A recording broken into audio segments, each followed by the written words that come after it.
The outpost hung against the stars like a scar that refused to heal.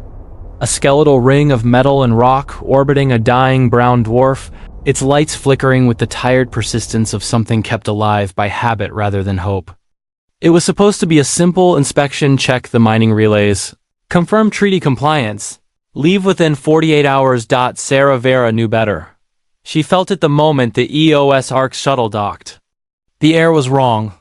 Too still. Too expectant. Kale walked beside her through the narrow corridor, toolbox slung over one shoulder, pretending not to notice how every local worker avoided her gaze. "You get this feeling," he muttered quietly, "like the universe is holding its breath?" Sarah's hand drifted closer to the hilt of her blade. Yes. They didn't reach the command hub. The first explosion tore through the outer ring, shuttering the station hard enough to throw Kale against the bulkhead. Emergency lights snapped on, bathing the corridor in pulsing red. Alarms screamed. Over the chaos came the unmistakable clicking war cries of the CRICS. Sarah moved instantly, placing herself between Kale and the smoke-filled junction ahead. "Stay behind me." "Not a chance," Kale said, already pulling the hydro spanner from his belt. His hands shook, but he didn't step back. 3 Cricks emerged from the haze, chitinous armor etched with blood marks and clan sigils. Their leader's mandibles flared when he saw Sarah. Honor-exile, he clicked. "Traitor of stone and steel," Sarah's eyes burned. "You forfeited honor the moment you hunted civilians." Steel sang as she charged.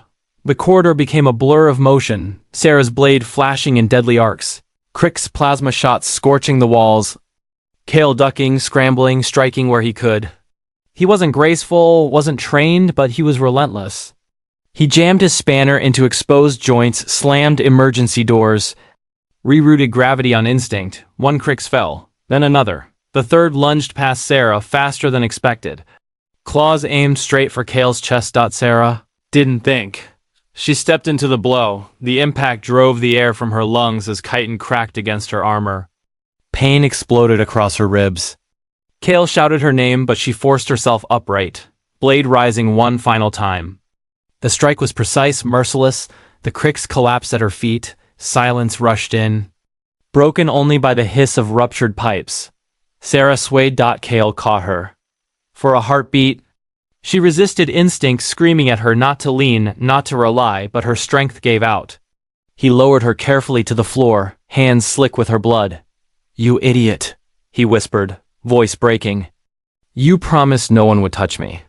She managed a weak, breathless sound that might have been laughter. "I kept my word." Medical teams arrived too late to matter. The fighting was over. The Crix had been repelled, their warlord killed in the attempt. The outpost survived. Sarah nearly didn't. She spent 3 days in the Ark's medical bay, drifting in and out of consciousness. When she woke fully, Kale was there, slumped in a chair beside her bed, eyes red-rimmed, hands stained with oil and dried blood. "You're still here," she said softly. He looked up so fast his chair scraped the floor. "You don't get to scare me like that," he said hoarsely. "You don't get to decide you're expendable."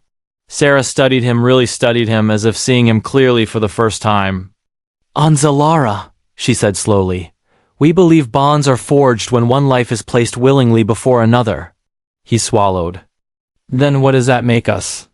She reached out, hesitating only a moment before resting her fingers over his heart. "Bound." The words settled between them, heavy and irrevocable.